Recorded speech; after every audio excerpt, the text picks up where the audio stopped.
So welcome back to another market update. As that graphic below me suggests, I'm Darren Langell, the CEO of Redline Real Estate Group.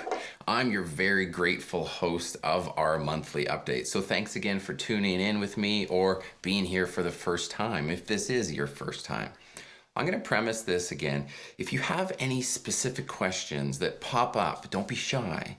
Make a comment, post them below, and I'm going to get back to every single one of them, I promise.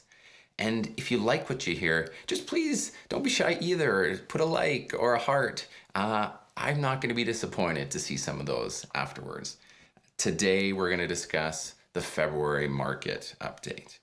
With us getting through those first 2 months now of the year, we're starting to get a little glimpse into what this year may turn into and be like. But it's still too early, though, to develop any trends. But we do our best to provide what I'm calling unbiased insight to you about what we feel is going to happen.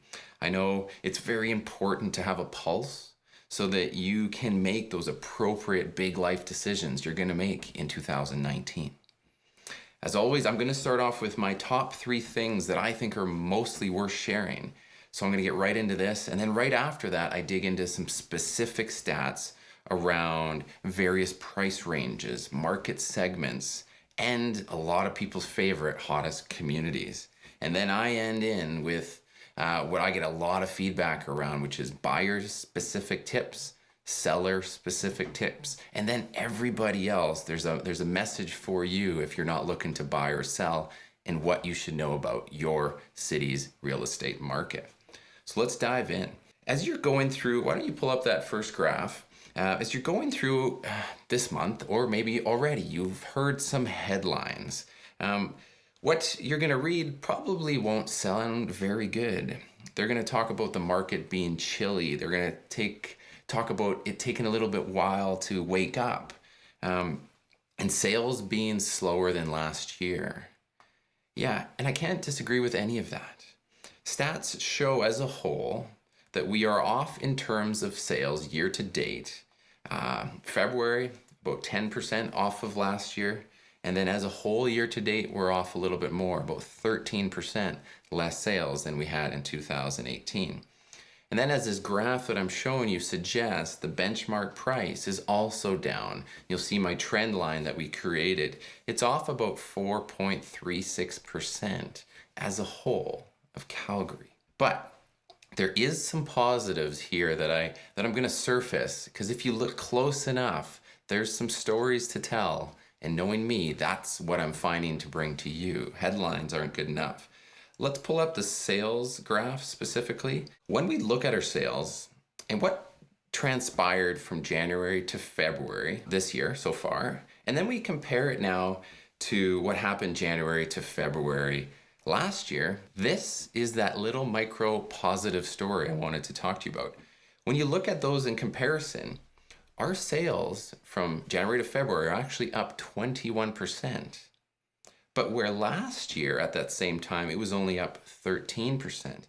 So if you think about that for a moment, that's really nice to see. It's much deeper than the headlines. It's showing that we're having a quicker uptick in sales than this very recent memory when we think of last year. So that was number 1.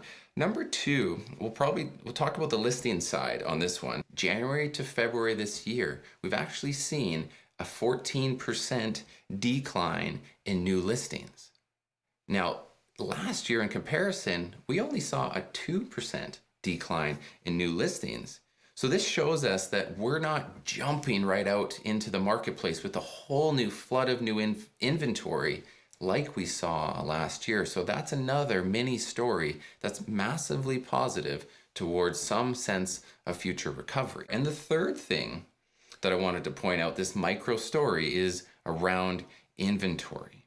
When we look again, January to February in 2018, and compare it to the 2 months that we just experienced, you see that we're now only up 1.5% in overall inventory. But yet again, last year, we were up by 12% by this time already. So if you think about this, and these micro stories allow us to truly get to the root of what's happening. And for those of us, I feel a little bit better when I look at these micro stories, because it does show we might be setting the stage for an adjustment to happen in our favor further into the year. So no, I'm not overly optimistic about a quick turnaround. I don't want to make sure that's not something I leave you with, but I am happy to see that we're winning those micro stories, those micro battles that just over time will probably set us up for something that might surprise us later on. So as I mentioned, this is where I'm going to dive now deeper into the specific market segments. And we're going to start off with the detached, because the detached segment does make up a huge portion of our overall sales and does kind of lead the way as to how our market is doing. So this graph does point out, kind of going back quite historically, as to where and what's happened. But what I wanted to point out is at the end here, where we sit, is there's this gap growing where the inventory is growing and sales are lower. So this gap isn't my favorite place to talk about, and it's not great when we have our biggest market segment being affected in this way. When things like that happen, that's more likely going to mean extra price drops as time goes on. If we look at the year-to-date figures, you'll see that the sales are down in detached by about 13%. Now last year, we had a very slow start to the year. And why was that? If you remember, it was that government-imposed stress test. So we did come out of the gates last year very slow.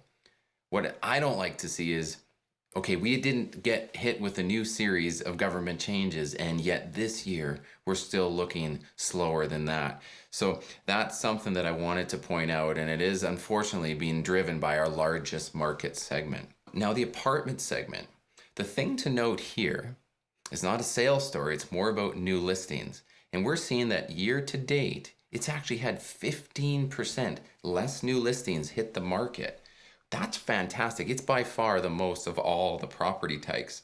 So let's hope that continues to allow that apartment market to continue to fight back. Now, if I try to lump in the attached product altogether, semi-detached and row, the story here is in sales. That year over year so far, whether you're an attached, semi-detached property or a row, we're about the same overall sales figures as last year this time. So that's the story. It kind of hasn't changed. All right, well, when it comes now to price ranges, if you're buying and selling in a market, you really want to know what's going on in your specific segment and price range. And this is important. So my job here is to point out the ones that are just sweet spots to the market, or unfortunately could be a little bit sour.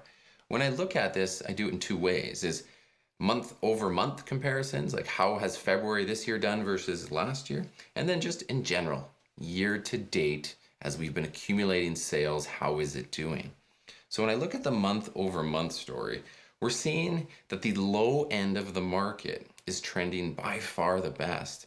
In February, those bottom four price ranges, brackets from $399 and below, are actually outperforming last year's sales year to date. In February, we're actually seeing the largest drops in sales versus last year in that luxury bracket. Now that's going from 900 all the way up to, in this case, 2 million.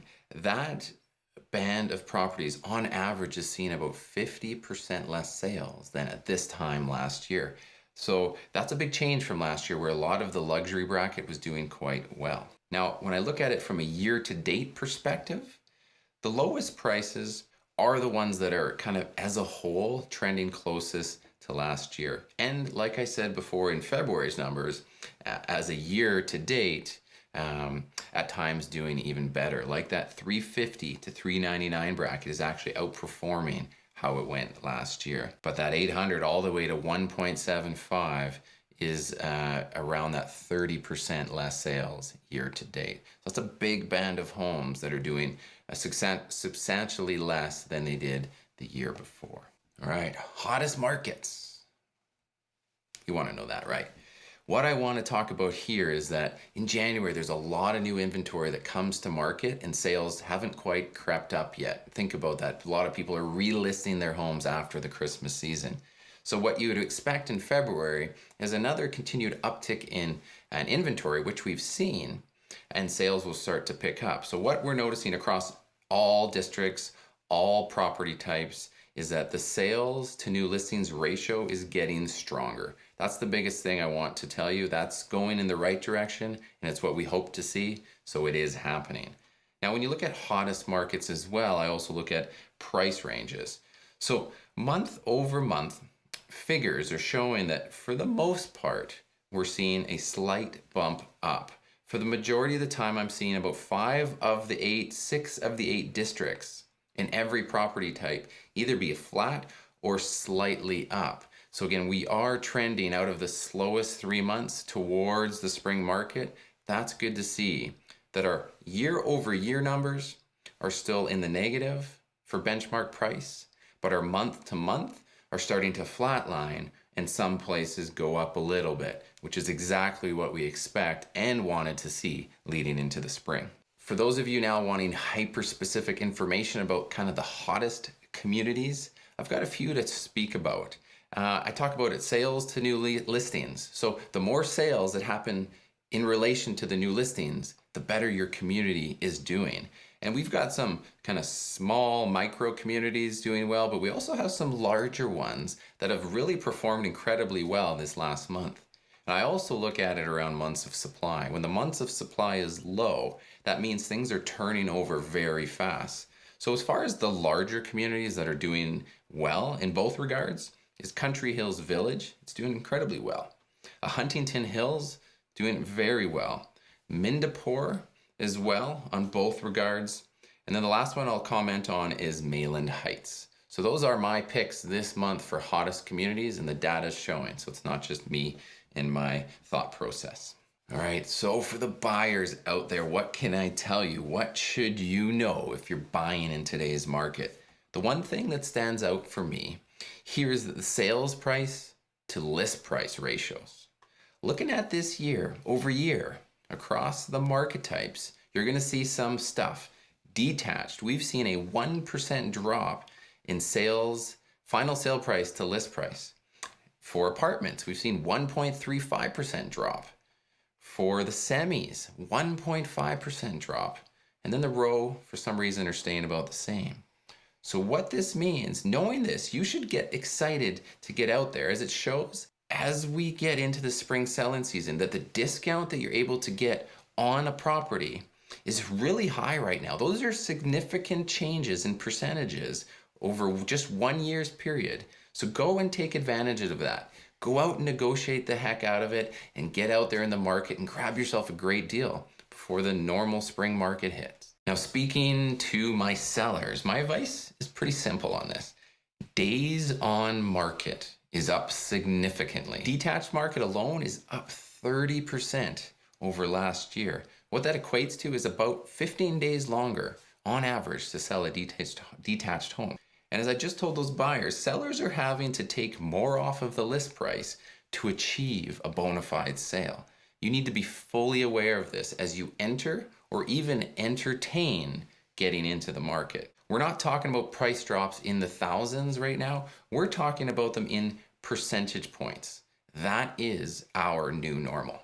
Now, for everybody else listening with kind of one ear to the ground, just to keep a pulse, the 3 slowest months are now behind us. And we will see prices start to kind of flatline and maintain themselves throughout this spring selling season and probably into the summer and into the early fall.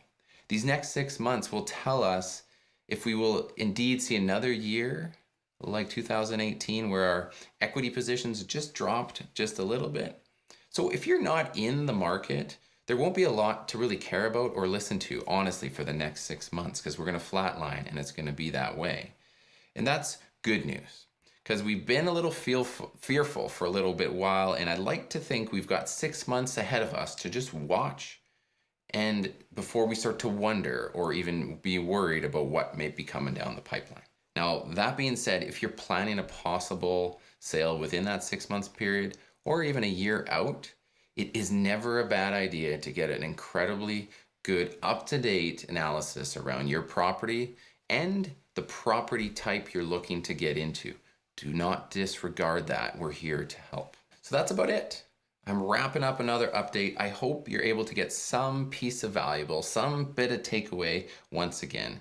We're super early in the year, yes. So there is still no strong indication of what exactly is going to be transpiring. But as I said, I'm looking for those micro stories, those micro wins to paint us the real picture. Stay away from those headlines and be sure to come to your professional to get those in-depth, hyper-local specifics tailored to your scenario. Thanks again for tuning in. I'm always grateful for your attention, and we'll see you next time.